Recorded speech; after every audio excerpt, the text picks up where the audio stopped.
The last kiss I gave my daughter still burned on my lips as I walked out of Rivergate Medical Center. 10 years old, 2 years of chemo, blood draws, sleepless nights, 2 years of holding her tiny hand while cancer stole pieces of her, bit by bit, until there was nothing left to fight for. Now Ava was gone. The November air was sharp, buzzing fluorescent lights humming overhead like angry wasps as I stumbled through the sliding glass doors for the last time. I leaned against the brick wall, fighting to stay upright, grief pouring out of me like it had weight. The smell of antiseptic clung to my clothes, mixing with something worse. Loss so heavy it felt alive. Around me, life went on. Cars pulled in, phones rang, people laughed. A man in a BMW cursed about a meeting. A woman checked her lipstick in the mirror. And there I was, a father trying to remember how to breathe without his little girl in the world. But grief wasn't all I felt. Anger was rising, because when Ava slipped away, Claire, my wife, her mother, stood there like a stranger. She had waltzed into the room 20 minutes before the end, cold, distracted, checking her watch. No hand on our daughter's cheek, no tears. When the machines went flat, I collapsed, sobbing into Ava's hand. Claire just pulled out her phone and muttered, "I need to make some calls." Calls. While our daughter's body was still warm. In that moment, something cracked inside me. The woman I had been married to for 13 years wasn't my partner anymore. She wasn't Ava's mother. She was a ghost, a stranger wearing my wife's face. The whispered secret. 3 days later, I wandered the hospital cafeteria like a ghost, pretending I needed food I couldn't imagine eating. That's when I heard them, 2 nurses walking, slowly past, whispering in low tones. "I still can't believe she showed up at the end like that," one said. "Only because her boyfriend insisted," the other replied. "Poor man still doesn't know." My heart stopped. "Boyfriend? He thinks she was with her dying daughter," the younger nurse murmured. "But she was living in another city, with him." The words slammed into me like a fist. I froze, legs buckling, grabbing the wall for support. The world tilted sideways, cafeteria noise swelling into a roar. Another city. Another man. While I was holding our daughter's hand, Claire had been playing house somewhere else. I staggered out to the parking garage, hands shaking so badly I could barely unlock my truck. My mind spun. Her excuses, working remotely, staying with her sister in Denver, being too busy to visit, suddenly fit into a much darker picture. I wanted to believe it wasn't true. But deep down, I knew. 13 years of lies, Claire, and I met freshman year of college. She was everything I wasn't, confident, magnetic, lighting up every room she entered. I was steady, quiet, the guy who built her bookshelves and made sure she ate during finals.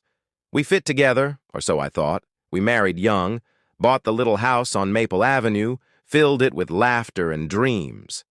For years, we tried for kids. Failed.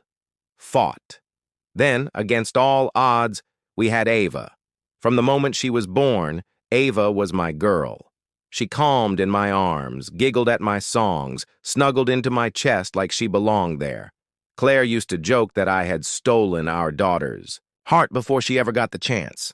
For 10 years, we were a family. Then came the diagnosis, and almost immediately, Claire began to disappear. At first, it was needing space. Then, working from her sisters. Weeks away stretched into months. And while I lived in hospital chairs learning medication, schedules and holding Ava through pain no child should endure, Claire vanished into her excuses. Now, thanks to those nurses, I knew why. The truth I needed proof. So I dug. Our credit card statements told the story. Hotel bills in Phoenix, spa treatments, expensive restaurants, plane tickets under her maiden name, and worst of all, monthly rent payments to a luxury apartment complex in Arizona. She hadn't been with her sister. She'd been with him. His name was Bryce Holloway. Marketing director.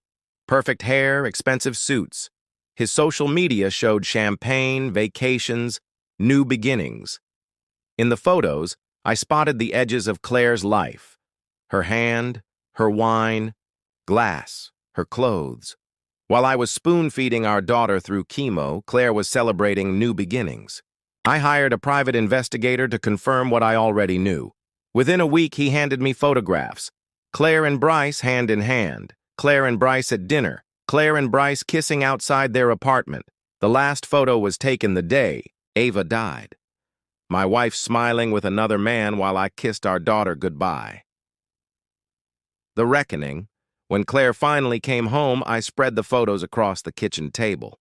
Her eyes flicked over them, and instead of guilt, I saw relief, I guess. That's out in the open now. No tears, no apology, no shame. You weren't enough anymore, Mason, she said coldly. I wanted to feel alive again. Our daughter had just died, and Claire was justifying her affair. She even had the nerve to shrug and say, she was more your daughter than mine. That was the moment I knew the woman I had married was gone, dead to me long before Ava ever was. A letter. From Ava 2 days later, I found Ava's diary. In the back was a folded note addressed, "For Daddy." Her handwriting was shaky but careful. Don't be sad forever.